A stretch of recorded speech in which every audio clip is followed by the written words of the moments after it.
All right. All right.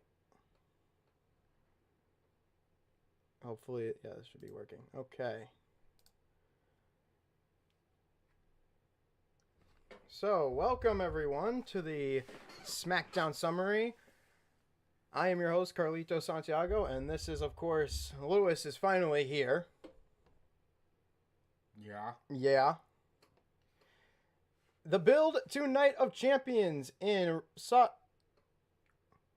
letters. 1 word. Yeet.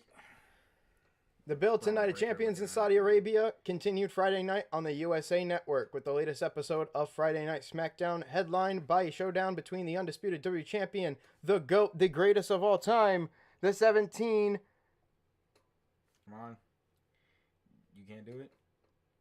The 17-time world champion, John Cena. And, of course, Ron R-Truth Killings. Next time, pronounce it right. It's the 17-time world champion, 5-time United States champion, multi-time tag team champion, 2-time. I'm not about that. Royal Rumble winner, a 1-time Money in the Bank winner, the leader of the Seed Nation, a doctor of thugonomics, chain gang soldier. How many time Royal Rumble winner? 2-time, dumbass. The greatest of all time, Mr. John Cena. There you go.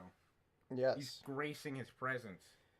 You're lucky you didn't lose your Twitter account. Fucking lose my Twitter account. Yeah. The semifinals of the King and Queen of the Ring tournament kicked off too with Randy Orton, Sami Zayn, Alexa Bliss, and Asuka vying to advance to the finals. So,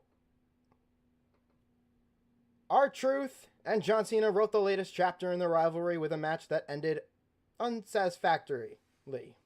The moment the babyface got the upper hand on Cena, the undisputed champion fled with his title, not willing to let the heel escape. Truth followed him, only to suffer a title shot to the face. Dome. Punk's music played almost immediately, and a brawl ensued before Cena delivered a title shot to the face of his Night of Champions opponent. He retrieved a table and drove him through it. From there, so this was the kickoff of the show? No, this was the closing of the show. What? Why the fuck are they? No, this clearly must have been the opening. No way this was the opening. Why the fuck? Wait a minute. So, wait, hold on. Did they fuck up? Did Bleacher Report fuck up? Yep.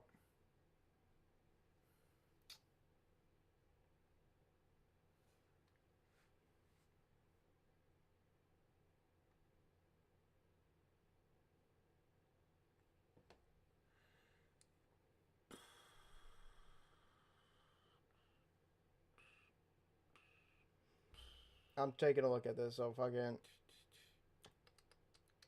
Yeah, okay, so I think they fucked up by doing... Okay, we'll come right back to that then, because I don't know why they put it at the top. They should have put it at the bottom. Anyway, LA Knight kicked off SmackDown, I'm sorry. So days after costing Big Bronson Reed the Fatal 4-Way King of the Ring quarterfinal match on Raw, LA Knight kicked off Friday's show. He wasted no time addressing his blossoming rivalry with Seth Rollins, Paul Heyman, Braun Breaker, and Bronson Reed. Drawing the wise man out to the squared circle. Heyman to leave before something bad happened to him, but Knight, ever the defiant babyface, refused. Breaker and Reed arrived, but the megastar fended them off with a steel chair to the dismay of the heels. So, Knight and Reed also made official for that. Well, not for the pay-per-view, but for the show. This was a fairly standard opening segment that will inevitably set up a match later in the show, which we already said, but did little to further what we already know. So this was a C+, and yeah. Yeah. So we first start off with the Queen of the Ring semifinals, Asuka and Bliss. Two of the most decorated stars in the women's wrestling and familiar foes did battle in the first semifinal of the Queen of the Ring tournament, as Bliss and Asuka did battle in the night's first in-ring action.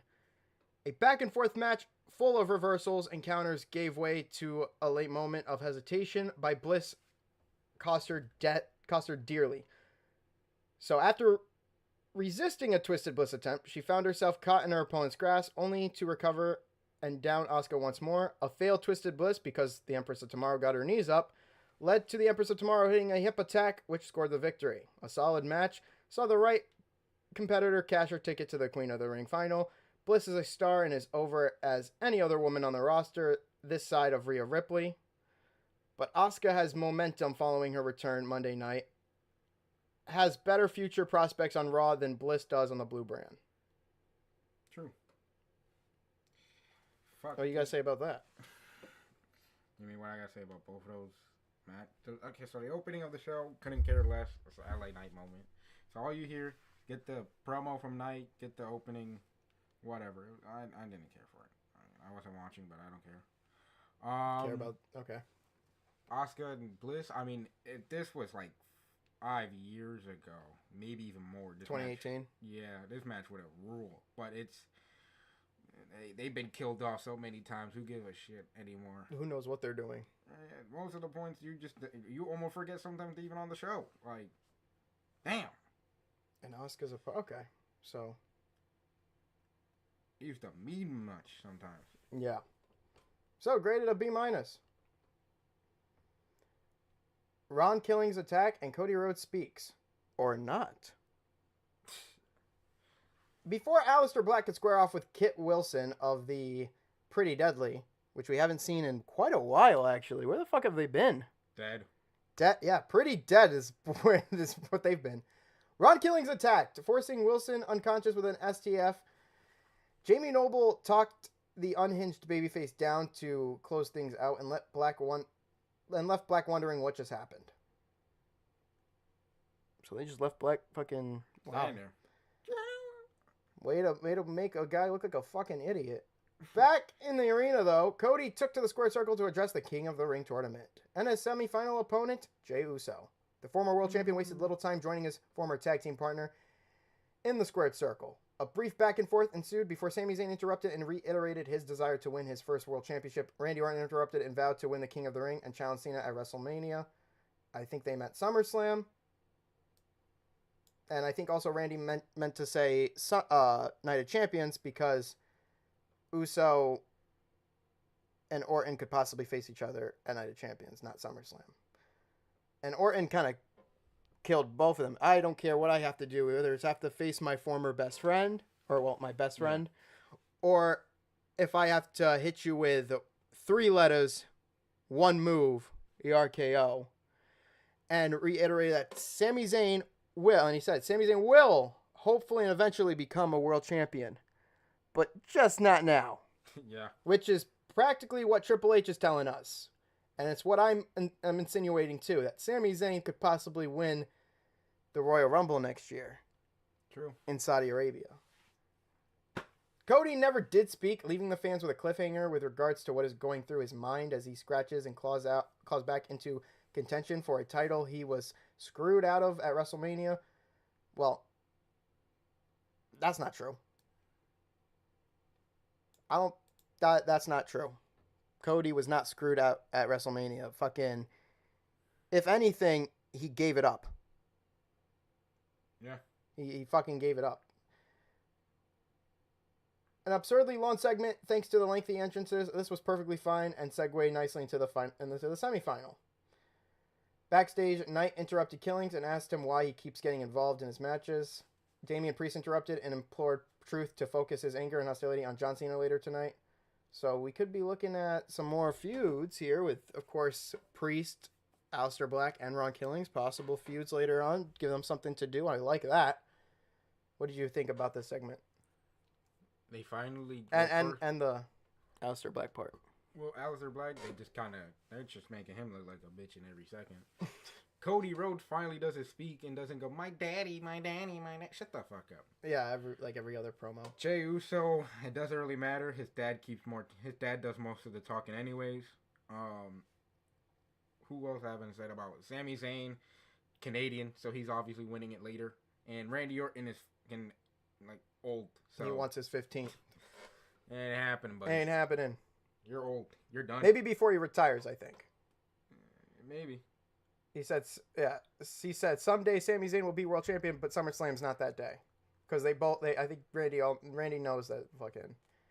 Zayn also said, I hope you both understand that now it's time for me to finish my story.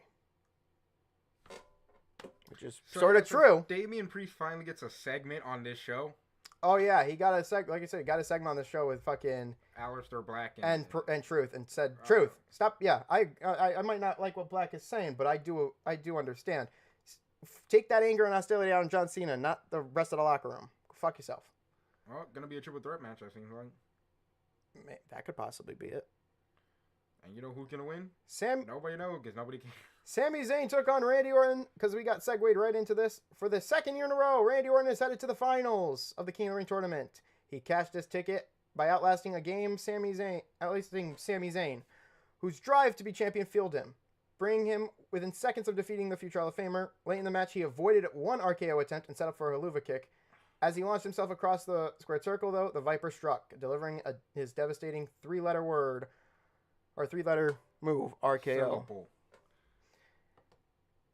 There is a real argument to be made that Zayn was the right man to win here, setting up a shot at the World Heavyweight Championship at SummerSlam, but the teases for Randy versus Rhodes has been strong lately, and bringing the former mentor and protege together for the first of what should be many battles while they still can, is a wise creative decision with potential long-reaching effects beyond Night of Champions. Now, whether the latest heartbreak forces Zayn towards darkness, as hinted by Karrion Kross, now bears watching. That is true. I mean, for the remainder of this year until next year, he could turn heel. He could be heel. Yeah, take out his frustration. Maybe if they put Karrion Kross on TV and have him, I don't know, wrestle. Well, Sami Zayn already talked about having a match with Karrion Kross, and we all know what happens when you have a match with Karrion Kross and you win. Oh, great. Karrion Kross is your heel turn is coming. Your heel turn is coming. Sami Zayn showed great aggression and willingness to answer Orton's eye poke with one of his own, showing a gradual descent into darkness that Karrion Kross repeatedly begged him to embrace. So B+. Naomi tried to cash in. Nia Jax came out to cut a fucking promo, which, who cares? But moments after, Tiffany Stratton got interrupted, coming face to face with her enemy and announcing that she will have a last woman standing match next Friday against the Irresistible Force. Yep. Now, the Irresistible Force was like, all right, fuck this shit. She tried to take out the champion. Tiffany dodged until actually laying her out. Looking to capitalize on the opening, Naomi rushed to the ring with a referee and looked to cash, and she was all hyped about it. But Nia Jax stopped her like 3 different fucking times until Tiffany got back up and drop kicked Naomi into Jax. And with that, we have a relatively shallow tease born of a segment that revealed another showdown between Stratton and Jax, in a rivalry that has lost considerable momentum compared to earlier this year. That match should be fun because it's the last woman standing match, so one of them has to fucking win. And Naomi will absolutely tease another cash-in, but the title picture on Friday appears to be a creative treadmill until said cash-in occurs. We don't know when that's going to be because we don't know Tiffany's SummerSlam opponent yet. So, a C+. Charlotte took on Chelsea Green.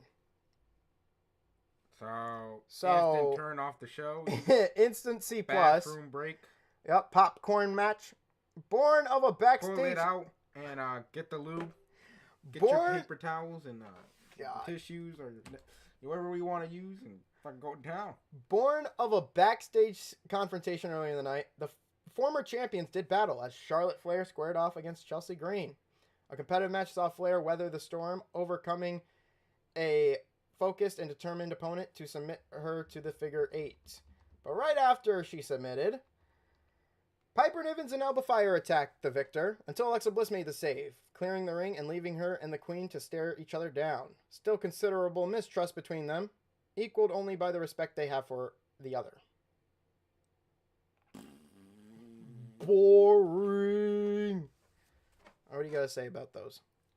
So obviously, if you like this match, you're obviously not paying attention because you were obviously having a dick in one hand and something, and watching this in the other.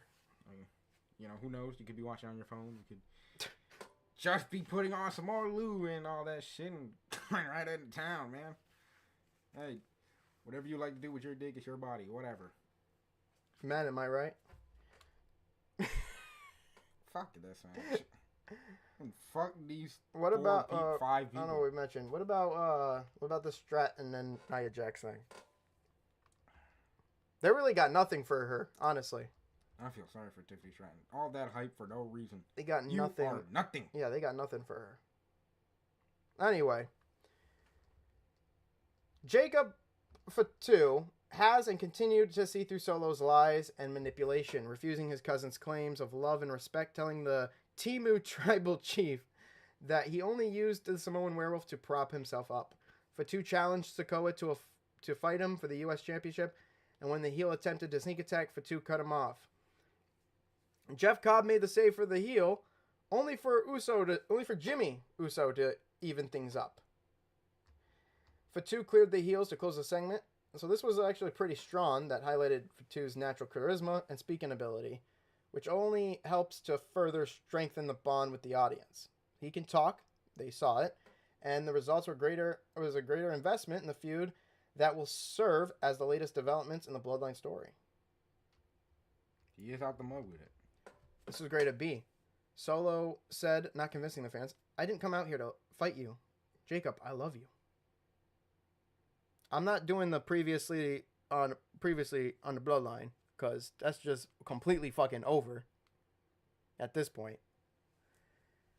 Solo attempted to manipulate Fatu's emotions by saying, "Nobody saw the potential in you except me." Fatu accused Solo, "The way I see things is you've been using me. You've been using me to gain power, to fight your battles. You've even been using me just so you could be tribal chief." So, Fatu continued, "Fight me for the U.S. title. Solo, if you ever think about coming this way, you know what I'm about." Yeah, that is some real threat. And this is good. We're finally getting there. Everybody was kind of waiting for it. We're finally getting this, because this is what people wanted. But I don't know if the outcome will be good, too. It won't. Probably won't. The results from earlier in the night, the opening of the show, LA Knight squared off with the massive Australian enforcer, Big Bronson Reed. I thought we were done with the whole, nickname. Whatever. With what was a competitive matchup ended in chaos. What was a competitive matchup throughout ended in chaos as Braun Breaker interfered on behalf of his associate, spearing Knight and drawing a DQ. From there, the former Intercontinental Champion joined his massive partner in brutalizing Knight, leaving him lying to the chorus of boos, much to the delight of Paul Heyman, who was probably... Actually, no. Was he... Paul Heyman didn't come out with a briefcase this time, right? No. Yeah, no. It was weird. He had the briefcase on Monday Night Raw, now he doesn't. So that's okay. After weeks of Knight getting the best of the heels, he was leveled here, putting him in a position in which he will be forced to fight from underneath and find a way to thwart the size and numbers advantage of his opponents. Well, if you didn't get rid of fucking Braun Strowman, you didn't want to keep doing that, did you? Expect him to start as soon as Monday on Raw, if not Friday night on SmackDown. So Knight defeated Reed via DQ, and this was a B- because nobody likes fucking DQ finishes if not done properly. That's me, of course. Bullshit. So what do you gotta say about that segment? You still don't care? Let me tell you something about this. Right? Listen. There you go. That's my thoughts. He doesn't care, guys. Bobby Seth did not let Paul Heyman with that briefcase. He was too busy trying to tap the hell out of Becky with his fucking title. Okay. By taking up the nude pic. So, R-Truth and Cena wrote the latest chapter in their rivalry to close things out this week. What rivalry? It's just a one-sided beef. Honestly, that is true. It is one-sided beef. The moment the babyface got the upper hand on Cena fled with his title. Rightfully so. Not willing to let the heel escape, Truth followed him, only to suffer a title shot to the face. And then, of course, Cult of Personality played. Like Mussolini! Or, of course, if your favorite's the opposite. You mean the greatest... CM Punk theme? Yes. This fire burns. But, somebody had to drop a bomb on that bitch ass. By a pretty good band, too. And a brawl ensued before Cena delivered a title shot to the face of his Night of Champions opponent. He retrieved a table and drove him through it. From there, of course, Cena would then end the show with a couple more minutes to spare because he retrieved a microphone and proceeded to cut his version of the pipe bomb promo. Scratchingly criticizing, and I can't even say those two fucking together, basically criticizing Punk and dropping a few truth bombs, all to the delight of the WWE Universe that appreciated the nod to the history Cena and Cena's delivery. Cena stood tall to close the segment and the show, with giving the USA Network 2 minutes to fucking spare. Cena's delivery was great. The content will likely have the WWE Universe buzzing, and it made sense within the context of the history between him and Punk. With that said, this felt like a total misfire. If the point is for, and this is why it's a total misfire, and they spelt total wrong because they put an N. But if the point is for Cena to be a heel, why put him in a position to be cheered like this? This is already a significant portion of the audience that has made it clear that they do not want to boo him on his way out. Why make it more difficult to achieve the desired reaction by having him deliver some cool one-liners when he is supposed to be the top bad guy in the company? Punk will turn the tide in his favor, and with his next appearance on the mic, Punk will turn the tide back in his favor with the next appearance on the mic. But this felt like it was an unnecessary addition to the segment that could and should have ended with Cena's heel heat. So, Truth did win, but this was only because Cena got himself disqualified. True, but Cena, greatest person ever. Graded a B. Truth. This bullshitter out here, this bullshitter from Chicago, needs to stop running his mouth. And when he loses at Night of Champions like the greatest wrestler said, we'll see what happens. Truth, like Zayn earlier in the show, was more aggressive and intense in his ring work, more than fans had been accustomed to. Now, Cena mocked Punk's pipe bomb promo, claiming he liked his Night of Champions opponent more than anyone else he shared a locker room with. He also called Punk a bullshitter. Truth. And admitted that he was jealous of him, which is... Truth. That's true. Punk is a pretty good bullshitter. And a tiny bit jealous of Cena. Cena said of Punk, "You changed your values as much as I changed my t-shirts." And true. That's, well, what values is he talking about? His anti-establishment values. Okay. So then yes. He also went on to drop, of course, that he's Mr. TKO. That's the value aspect. Remember who gave you the stage for your pipe bomb, pal? Cena, after being put through a table in the corner. You're not the voice of the voiceless. You're a millionaire despite yourself. And that's pretty cool. That's a pretty fucking cold line. He's no longer the voice. He's no longer 2011 Punk. I wish we had 2011 Punk, and now that motherfucker would have said whatever the fuck he wanted. Yeah, but he's Mr. TKO. Remember he's Mr. TKO, baby. Out here putting motherfuckers in chokeholds for the business. If your name's Jack and last name Perry. As a final hype for Night of Champions, and smacking a motherfucker named Ryan. This worked. The two tournament semifinals were quality matches, and the show closing segment, though totally off, was a buzzworthy conclusion to the broadcast. In between, there was some interesting story development. Of course, this was red hot for most of the night in Grand Rapids, Michigan. While there was a few hiccups, the 3-hour format remains a major hurdle for any show, and Friday's show was good enough for a thumbs up. So graded a B. Plus. Would you think it's a plus? Nah, it's a total C. If it was me, it would be a C minus. This show sucked. Other than the Cena thing, that should have got an A plus. But for hype as a night, like for a show of that hype, Night of Champions up. There's like one match on Night of Champions. I'm pretty sure. We just looked it up. There's 5. Holy shit! There's actually 5. Oh wow. But no, for like a SmackDown for hyping up the show. I mean, kind of, but I mean, guess who a B. cares? Night of Champions is only big because there's only three matches people's gonna want to watch. Yeah. The Queen and King of the Ring and fucking Cena Punk. Because if you're really out there watching, I don't even think Gunther's gonna have a match because fuck Saturday Night Main Event.